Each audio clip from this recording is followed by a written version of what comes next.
it could change to something else. So, by the way, let me ask you, if you still were at the CIA today, and you got the call from the director of CIA, and they said, you know, John, I want you to go find out, because there's so much noise right now in the marketplace, I want you to go find out who is actually taking money from Israel, who's taking money from Qatar, who's taking money from these different organizations, whether they are trying to get people to give pro-Zionist messaging or trying to give pro-Islam, you know, Sharia's not that bad, everything's okay, or socialism. How quickly would you be able to find out if someone's getting funded or not? I get that it's a hypothetical question. It's an FBI issue. The CIA, by law, would be forbidden from doing that on Americans. But you could certainly look at foreign nationals. The CIA could look at foreign nationals. You would probably need a couple of months to really dig it up, but you could dig it up. Would you be able to find out for a fact, like if not all of it? So the reason why I'm asking is because I had Dominic Tarczynski here. He's a EU member of the parliament, and he tells the story of in 2022, these multiple EU parliament members were caught getting yes. What do you call it? Big satchels duffel of money. bag. Yes, duffel bag. That's true. Of cash. One of them $1.5 million. One of them was Greek, and she's in prison now. Yes. Yeah, $1.5 million of cash.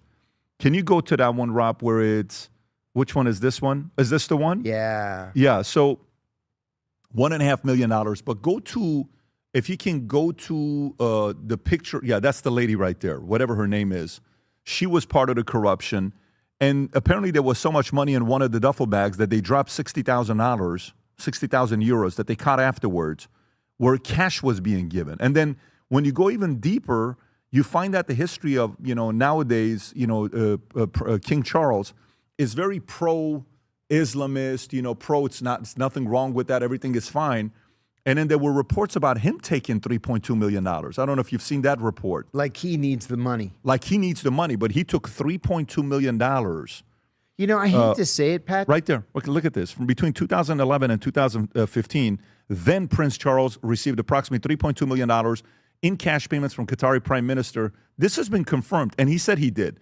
But he said the moment money went into our account, we just gave it to charity immediately. There was no illegal things done. You know, we're supposed to believe that.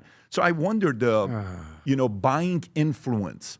If the government all of a sudden, I don't even know if they would pursue this because you know, they may not even want that. Man, if somebody was to come out, like let's just say they did this with SPLC. Yeah. And all of a sudden they come out and say, let me tell you guys that these top 50 influencers, who's funding them, who they're getting money from, it would silence the entire market, and the fog of war in mainstream media and podcasts and today would be gone. Everybody would say, okay, we know why you say what you say. We know where your position is. Great. Can we all move on? Let's move forward. See, and this is exactly why we need robust oversight. Rather than the cheerleaders on Capitol Hill that we have, we need people who are really going to provide independent oversight. Let me tell you a story, and forgive me that I have to sort of fudge the language a little bit, but I need to. I had a conversation with a senator a couple of days ago. He had somebody reach out, can you come up to the office? I said, of course. I go up there, and he's concerned about some documents. He needed to see some documents that were classified in the 1970s. Mm-hmm. I said, well, they should have been subject to mandatory declassification. We have a mandatory declassification law in this country. After 30 or 35 years, they have to be declassified unless they contain the names of a source or the methods of an ongoing operation. And he said, exactly. And they've never been declassified. And he said, I went to the CIA and they said, we don't know what you're talking about. They're not our documents. And it turns out that they're Senate documents. Well, the Senate is not, the Congress is not subject to the Freedom of Information Act. And it's not subject, they always exempt themselves from their own laws, right? So no laws apply on Capitol Hill. They do anything they want. And so I said, well, why don't you go to leadership? And he said, I went to leadership. And they said they don't want to get involved in this fight between two committee chairmen. And I said, and the other chairman? He said, the other chairman told me to go screw myself. And I said, are you kidding me? And he said, no. He said, I don't know what to do. And we sat there for 2 hours, and we could not come up with a plan. And it's because there is no oversight. It's funny to me. You read the Constitution says that the government is made up of 3 co-equal branches, the executive, the legislative, and the judicial. But that's just not how we treat it. The legislative has ceded its authority to the executive. And so now if there's a Republican in the White House, Republicans on Capitol Hill are going to do everything they can to support the president and to pass the president's legislation. The Democrats have somebody in the White House, the Democrats in Congress are going to do everything they can to support the president. That's not what the Founding Fathers envisioned. 3 co-equal branches. And then what we end up with is these so-called oversight committees that don't oversee anything. They just egg them on.